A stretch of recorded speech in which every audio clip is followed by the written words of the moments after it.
બરિયાદે ભગવાન કી આ ભૂમિના દેવી દેવતાઓની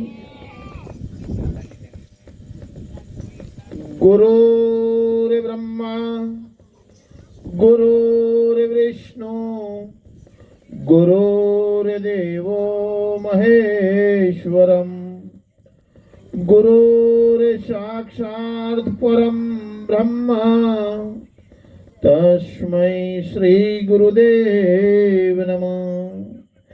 ત્વમેવ માતા જ પિતા ત્વમેવ ત્વમેવ બંધો જ જગા ત્વમેવ ત્વમેવ વિદ્યા દ્રવિણમ ત્વમેવ ત્વમેવ સર્વમ મમ દેવમ દેવ. માયા મોટી નાગણી એના બછડાને પોતે ખાય, એમાંથી કોઈ સટકી જાય મોટો મણીધર થાય. આજરોજ બાયલ ગામની આ ઢોકરોલ ગામની પાવન ભૂમિ તમારા બધાનો ભાવ અને પ્રેમના બધા મળ્યા છીએ. આપણે રાધેશ્યામભાઈ પરમ દિવસે મેં મળ્યા હતા, 6 મહિના પહેલા હું આવ્યો હતો, પણ આપણા બધાના દર્શન નતા થયા. કોઈકનો દર્શનનો લાભ મળ્યો હતો. એ પછી અવારનવાર આવવાનું વચમાં થતું હતું, પણ મેં પણ 2-3 આમંત્રણ આવ્યો. આપ બધા આશ્રમે કોઈ સમય સંજોગોના કારણે ન આવી શક્યા, એ પણ આપનો આભાર છે. આપણા બધા હળી મળી અને આ પરમાત્માના ગુણગાન ગાવામાં તો મળ્યા છીએ. ભજન કરવાથી શું થાય, ભક્તિ કરવાથી શું થાય, આ બધાનો ઉદ્દેશ આપણા જીવનની અંદર મળે અને ઉદ્દેશના માર્ગ તરફ આપણે જઈએ તો ભજન આપણું સાર્થક થાય. ભજનને સાર્થક કરવા માટે આપણા વિચારો કેવા છે,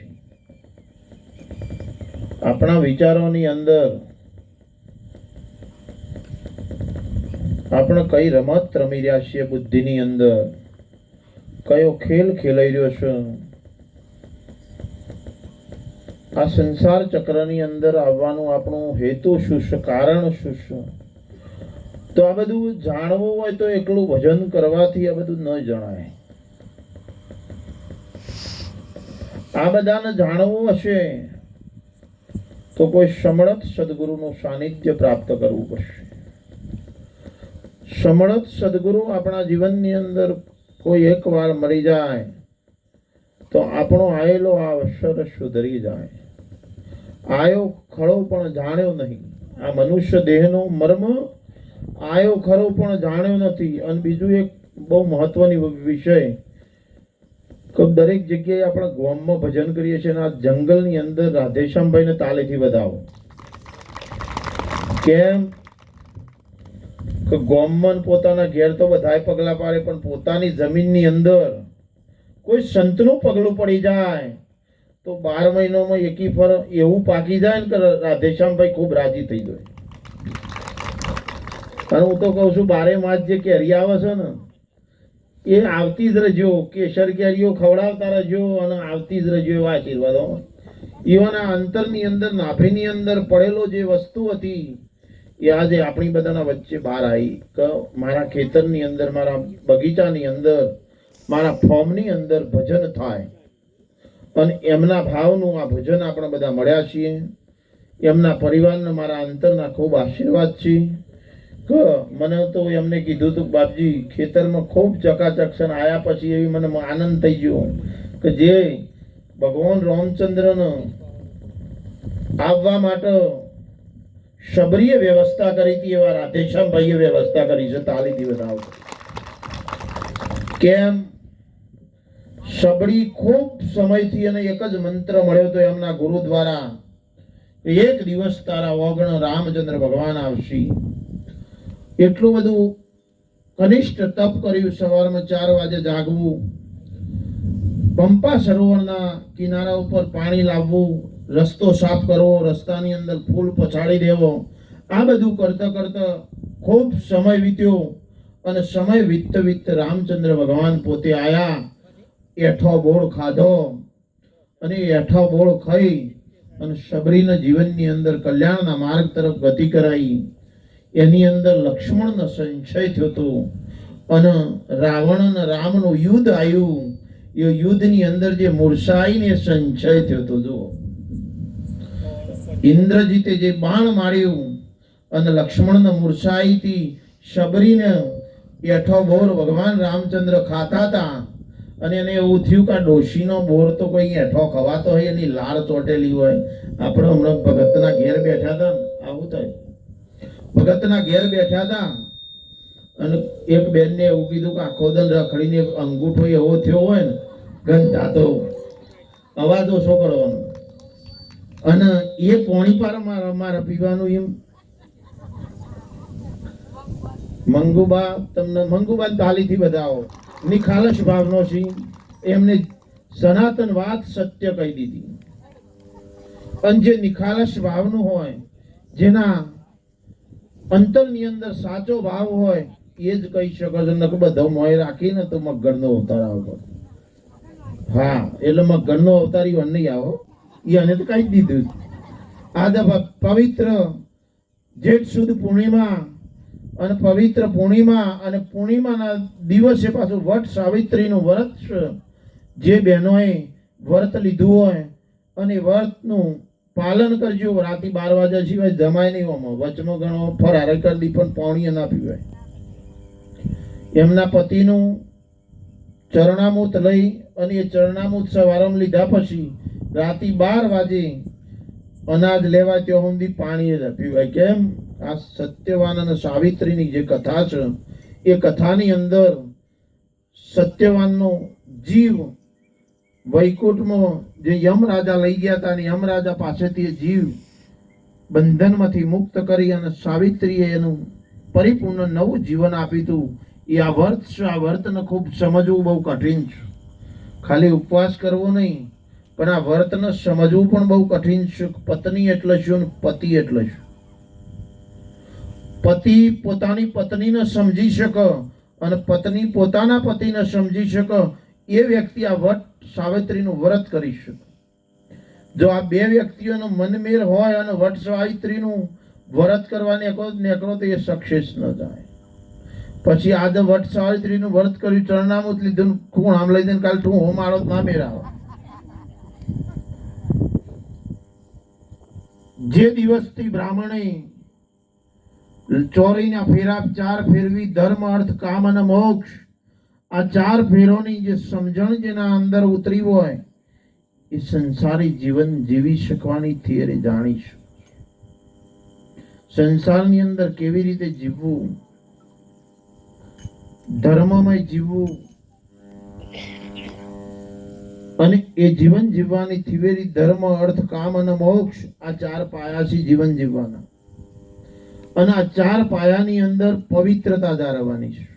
પહેલી તો મન, વાણી અને બુદ્ધિની પવિત્રતા હોય તો તનની પવિત્રતા આવે. બીજા નંબરમાં જેના ઘરની અંદર માંસ અને દારૂ ના વપરાતો હોય, એ પણ પવિત્ર જ છે. કોઈ વાપરતો તો નહીં હોય, બધો ભજન કરી છે, પણ કોઈ વાપરતો તો ઊંજી વગરી કરજો. આજે કોઈ વાપરતો, બેનો નહીં વાપરતો પણ ભાઈ વાપરતા હોય તો વગાડી આલવું પડે. બરાબર? એટલે ના તો વાત હું તમને નહીં કહેતો, પણ આવી જઈ છે એટલે વાત કહી દીધી.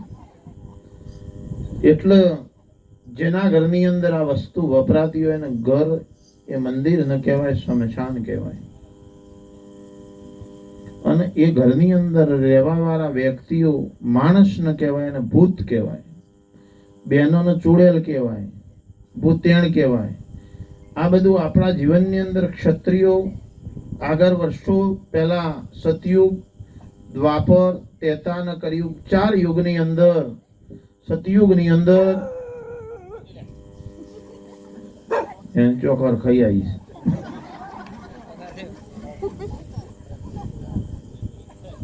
સતયુગની અંદર બ્રાહ્મણો ઋષિઓ દ્વારા ક્ષત્રિયોને ભણાવવામાં આવતું અને ભણાઈ ધર્મની રક્ષા માટે ક્ષત્રિયો હતા. એ દિવસ ક્ષત્રિયોએ આવું કશું વાપર્યું નથી. અને અત્યારે પૂછશે ને જે વાપરતા હોય, આ તો કે અમારા વર્ષોથી બાપ દાદાઓની પેઢીઓથી ચાલતું આવે, આ ના લઈએ ને તો હરખાઈ ના આવે, સોટો લેવું પડે રાતે.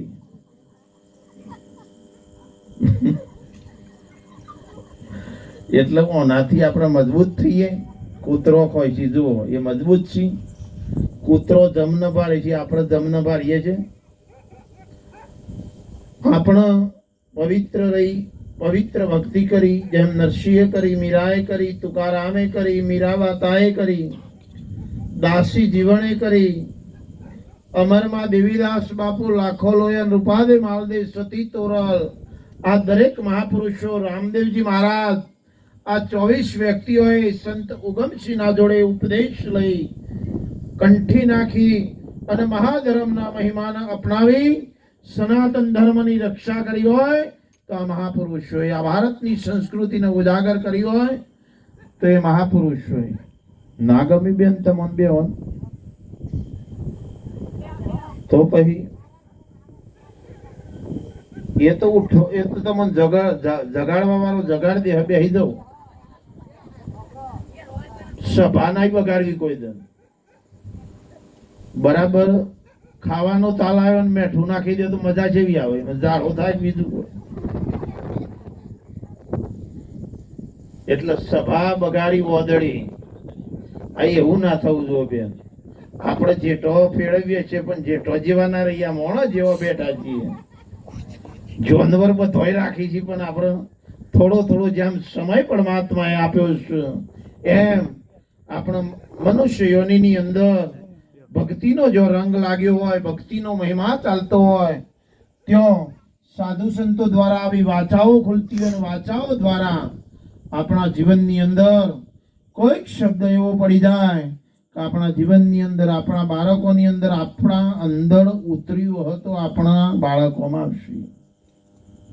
પેલી એક કહેવત છે, કુવામાં હોય તો વાળામાં આવો. આપણે રોજ તમારો કપડવંત બાજુ તો હું ભરવાડ સમાજમાં જઉં છું. મારો ભરવાડો માળી લેણ દેણ છે. હવ એ બાદ જઉં તો મારા 10 જેવી તો ગોદડીઓ હોય ને પોકાડી બાપજી તમે દોડજો, બીજા કોઈ નહીં. એ બાદ જઉં તો એ આલી એટલે એવો ભાવ જાગો. તમારા થરાની અંદર ઘનશ્યામ બાપુ એ મારા મિત્રતા જેવા છે. અવારનવાર મહિનામાં ભેગા થઈએ છીએ અમે તમારા ગુરુદ્વારમાં. હું અવારનવાર ખૂબ જઉં છું. એટલે ગુરુની શોભા જ ભજનની અંદર બેઠા હોય તો. અને આ મને ખબર હોય કે આ ભાઈ તો થરાની ગાદીના વ્યક્તિઓ છે ને આ વચમાં થઈને આવી જાઓ તો બાપુનો ઇજ્જતનો સવાલ થતો. બધોને હવારમાં વહેલું માયા સર તમારના અમારે બધોને છે. અમારે ટોકડી ખખરાવાની તમારે દોવાનું છે. બધોને આ વાત તો પડી જ છે. પણ અમુક સમય એવો સમય યોગ જાગ અને આ યોગની અંદર ભજનનો રાહ મળ્યો છે, ભક્તિનો રાહ મળ્યો છે તો શબ્દ સોંભળો. એક શબ્દ ગુરુદેવ કા અનંત કરોડ વિચાર, થક ગયે મુનિજન પંડિતા જો વેદ ન પાવે પાર. વેદોની તાકાત નથી ચાલી હો. તમને એવું લાગે કે અમે હોય ભજનમાં આવ્યા છે ને એ બોલશી તો એવું નહીં હો. નહીં બોલી એ જવાબદારી હું લઉં છું. ના ના બોલી, ના બોલી, આ તો ખાલી વાત આવી જાય છે એટલે હું કહું છું. કોઈ ના બોલે, કોઈની બીક ના રખાય. તમે તો જોગ માયાનું સ્વરૂપ છો, માડી માં ભગવતીનું સ્વરૂપ છો. પણ ભગવતીના સ્વરૂપની અંદર તમારી જે ભક્તિ છે, તમારા ભજન છે, મીરા માતાએ જે ભજન કર્યું છે એ સતીત્વ પ્રગટ થાય એના માટેના શબ્દો છે. દરેક નારીની અંદર, ભારતની શક્તિ નારીની અંદર, હું તો એમ કહું છું દરેક નારીની અંદર એક શક્તિત્વ પ્રગટ થાય. આગળની સતીઓને તમે તપાસ કરો, માં અનસુયાના ઘેર ભગવાન બ્રહ્મા વિષ્ણુ અને મહેશ આવ્યા હતા અને એમને વરદાન માંગ્યું કે માં અમે આયા તો છીએ પણ આ અત્રિ ઋષિના ત્યાં પરીક્ષા લેવાની છે, સ્તનપાન કરવાનું છે. એ જગદંબાએ કુંડરમાંથી પાણી લઈ અને અજની સોટી અને ત્રણેયને બાળકો બનાવી અને સ્તનપાન કરાવ્યું હતું. એ જગદંબાને ધન્યવાદ છે સાહેબ. કેમ કે સતીત્વ પ્રગટ કરો, એક પુરુષ અને એક જ નારી સાહેબ. એ ભક્તિ કરી હતી એક જ વચન. એ વન માયાનું આવરણ નતું, જંગલમાં 2 જ જણ રહેતો હતો. અને આ ભક્તિથી ભગવાન દત્તાત્રેયનો જન્મ થયો. અને આજ આખા ભારતની અંદર ભગવાન દત્તાત્રેય ગિરનારની ટૂંક ઉપર બેસ્યા અને દરેક યાત્રાળુઓ ત્યાં દર્શન કરીશ. તમે જુઓ, આવા મહાન સંત અને સતીઓ થઈ છે ભારતની સંસ્કૃતિ ઉપર. ભજન અને ભક્તિ કરવાથી શું થાય? સવારે વહેલા ઉઠી ટાઢા પોણી નાય, હગાભાઈનું હારું દેખી દિલમાં લાગલ આય. આ ભજન અને ભક્તિ કરવાથી કેવું થાય?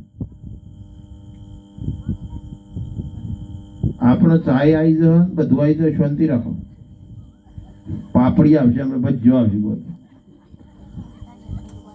સવારો વહેલા ઉઠી ટાઢા પોણી નાય, હગાભાઈનું હારું દેખી દિલમાં લાગલ આય. આ ભજન અને ભક્તિ કરવાથી કેવું થાય? પડોશી ટ્રેક્ટર લાવ્યો હોય, ગોળ ખાવા તમને બોલાયો હોય અને ગોળ ખાવા ના દો પણ ઘરમાં ખૂણામાં બેહી જીવ બળી જાય. 100 ગ્રામ લોહી હોવાનું બળી ગયું હોય, 50 ગ્રામ લોહી પેલો પડોશીનું બળી ગયું હોય. તો આવી જીવનની અંદર આ સાખી એમ કે છે, જીવનમાં આપણે એવું નિખાલસ આવું એક ટ્રેક્ટર આવ્યું, એવું પડોશી 5 ટ્રેક્ટર આવી. એવા આશીર્વાદ આલો સાહેબ. અને એવા આશીર્વાદ આલશો તો જીવનની અંદર જે આપણા અંતઃકરણની અંદર કચરો પડ્યો છે, અહંકાર પડ્યો છે, એ અહંકારનો ત્યાગ થઈ જશે. આપણી બુદ્ધિ, ચિત્ત અને અહંકાર આ 3 વસ્તુ બાદ બાકી થઈ અને જે સ્ફૂર્ણાઓ ફૂટશે, એ સ્ફૂર્ણાઓમાંથી આપણા સારા સારા વિચારો આવશે. અને એ સારા વિચારોમાંથી આપણે ભજનની અંદર બેસીએ છીએ. જેમ ગંગા સતી પાનબાઈનો વિચાર આવ્યો હતો અને એક કહર્ષિના ધર્મપત્ની હતા, એ પણ ક્ષત્રિય હતા. તમે કોઈક વાર જાઓ કાઠિયાવાડમાં તો ગંગાબા અને પાનબાઈ સાસુ વહુ હતા. એની અંદર કોઈ સાસુ વહુ છે હોય તો એક પાત્રનું આપણે દ્રષ્ટાંત દઈએ. એની અંદર સાસુ વહુ હોય તો કેવો પ્રેમ હોવો જોઈએ. ગંગાબાના પાનબાઈએ જે ભજન કર્યું, સાસુ વહુ જોડે રહી અને જે ઉપદેશ આપ્યો, જે 52 ભજનની રચના કરી છે. અને 52 ભજનોની અંદર આજ ભારતની ભૂમિની અંદર એ ભજનો સાસુ વહુનો અત્યારે લોકો બોલી રહ્યા છે. તેઓને એમના ત્યાં બેઠો બેઠો કેવી વિચારધારા ઉપર, એક તારા ઉપર પીંપરાના ઝાડ નીચે બેસી અને કયું ભજન કર્યું હશે. આપણો શાક વગાડતો હોય તો મોબાઈલ ચાલુ હોય છે, રોટલી કરતો હોય તો મોબાઈલ ચાલુ હોય છે, ગીત વાગતો હોય, કિતને દિનો કે બાદ મિલે હો જરા બતાવો મુझे સનમ. સાહેબ જુઓ, આવી વાતો હોય. ભજનની અંદર બેઠા હોય તો રામદેવજી બાપાનું ભજન હોય, મીરા માતાનું ભજન હોય, સતી ગંગાનું ભજન હોય. આવા ભજનો વાગવા જોવી. અત્યારે તો પેલા આ ડીસા બાજુ પેલો કોમેડિયન નીકળ્યા છે ને, એ વધારે જોવી છે. એમાં કંઈ મળશે નહીં. એ તો એમનો રોલ ભજવવાના છે રોજ જુદા જુદા, અને એમના મોબાઈલની અંદર બેનિફિટ મળે છે. પણ આપણે એવો રોલ ભજવીએ. આપણામાં આ ભારતની ભૂમિ ઉપર આપણો જન્મ થયો છે. કોઈ દેશ એવો નથી કે જે ભારત માતાની જે બોલાય છે. બીજા દેશોની, ઇંગ્લેન્ડમાંની જે બોલાય, અમેરિકામાંની. આ ભારતની અંદર જ આપણો અવતાર કેમ? તો ભારત દેશની અંદર આપણો અવતાર થયો છે. એ અવતારની અંદર આપણું જે જીવન છે એ કેવું છે, પાયાને તપાસવાનું. જો આપણે પાયાને તપાસીશું અને પાયો મજબૂત હોય તો ક્યારેય મોગ આગો પાછો થવાનો નથી. તો પાયાની અંદર આપણી મજબૂતાઈ હોવી જરૂરી છે. અને જ્યારે મજબૂતાઈ હશે તો 100% જે પંથ ઉપર આપણે ચાલી નીકળ્યા છીએ એ પંથની અંદર આપણા 70 બહેનો છીએ. હું એમ કહું છું 500 બહેનોનું એક મંડળ બને અને 500 બહેનોમાંથી વધારો થાય ધીરે ધીરે, એમ આખા ગામનો મહિમા મોટો થઈ જાય. અને આખા ગામનો મહિમા મોટો થઈ જાય. તમે જો રાજસ્થાન હુંદી, રણુજા હુંદી તો જવશો દર્શન કરવા માટે. એમ ગામે ગામ આપણે જો થી વાયક મળે અને વાયકની અંદર આપણે જીએ તો મહિમા કોનો થવાનો છે? તમારો મારો નહીં, ઈશ્વર પરમાત્માનો. અને બીજા નંબરમાં કયા ગામનું મંડળ હતું કે બાયલ ઢોકળોનું બહુ સારું ગાતું હતું, એમને ફરીથી આપણે ભજન ગાવા બોલાવીએ. આવા વિચારો પેદા થવા જોઈએ અને એ વિચારોની અંદર આપણે સિદ્ધ થવાનું છે. સિદ્ધ થશું તો શુદ્ધ થશું અને શુદ્ધ થશું તો જો જવું ત્યાં જઈ શકશું. આપણી દ્રષ્ટિની અંદર વિકાર પણ ન આવવો જોઈએ અને વિકારની વૃત્તિઓ પણ કાઢી નાખવાની હોય.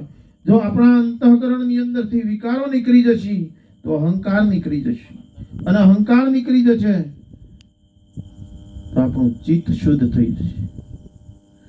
ચિત્તની રે વર્તી સદા નિર્મળ રાખજો ને, પછી રે ઉતાળો પેલી પારજી. મન રે મેલીને તમે આવો રે મેદાન મને, બતાવો ગુરુજી વારો દેશ રે. સમજાય છે ને? ગુરુનો દેશ જે છે કેવો છે? એ બધો કેટલા વર્ષથી ભક્તિ કરો, ગુરુના દેશને જોયું જ નહીં કેવો હોય? આપણે કંઠી પહેરીને ભજન કર્યો એ જ મહત્વ છે. ગુરુના દેશની કોઈ અગમ વાત કોઈક વિરલાએ જાણી છે.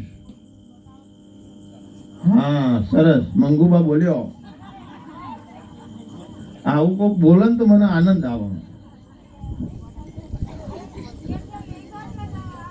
સરસ સરસ. આવું ખડીને બોલો ને, પ્રશ્નો કરો ને તો મને આનંદ આવે. ગુરુનો દેશ કેવો હોય કે જેને તન મન ધન ની કુરબાની આપી હોય. તન મન ધન ની કુરબાની કોને આપી હતી ખબર છે? ભવસાગર ની અંદર, સમુદ્ર ની અંદર જેસલ જગનો ચોરટો જેને પલમાં કીધો પીર. જેસલ એવો હતો કે જેને કચ્છનો કાળો નાગ કહેવાતો. કોઈ વાર જાવ હોય જેસલ તોરલની સમાધિ ઉપર તો તેઓ બંનેની સમાધિઓ ધીરે ધીરે નજીક આવી રહી છે. એની ભાભીનું મેણું એવું કીધું કે તું બરાબર જો કાળો નાગ હોય તો તું એક મારું ટોપું કરી આય જાહેર તો તું બરાબર. તો કે શું કરવાનું છે? તોરી ગોળી અને તલવાર, ત્રણ વસ્તુ તું લઈ અને પાછો આવી જાય તો તું હું તને વખાણું, તું કચ્છનો કાળો નાગ જેસલ જાડેજો છે. અને એ સમયે જેસલ ત્યાંથી ઉપડો છો અને જેસલ સાસતિયાના ઘેર જાય છે. ત્યાં ભજન અલગ ધણીની જોત ચાલુ હોય છે અને અલગ ધણીની જોતનો ત્યાં ભજનની અંદર રમઝટ ચાલી રહી હોય છે ને એ ભજનની અંદર ઘોડી હોય છે. ત્યાં ઘોડવાલમાં જાય છે. ઘોડી બરાબર કૂદે છે અને ત્યાંથી છૂટી જાય છે. પછી એક ભાઈ એના અંદરથી આવી અને આ સંતોણેલો હોય છે. હથેળીની અંદર ખીલો ચોપાઈ જાય છે અને પછી 3:30 વાગે જોતનો વરોમણો થાય છે અને ત્યાં પ્રસાદી વેચાય છે. ત્યાં બધાની પ્રસાદી વેચાતા એક જણની પ્રસાદી વધે છે. એ વખત તોરલ સતીએ કીધું કે આપણા આજુબાજુની અંદર કોઈક વ્યક્તિ છુપાયેલો છે, તમે શોધી લાવો અને ત્યાંથી જે પરમાત્મા અલગ ધણીની પ્રસાદી હતી જેસલને બહાર લાવી છે અને પ્રસાદી મૂકી દી. આ કોણું હંધાઈ જાય છે. આ ભક્તિનો પાવર જુઓ તમે. અને પછી કીધું કે ભાઈ તમારા આવવાનું કારણ ને તમે કોણ છો? એટલે કે હું કચ્છનો કાળો નાગ જેસલ જગનો ચોરટો જેસલ જાડેજા છું. અને એ સમયે કે બોલો તમે કેમ આયા છો?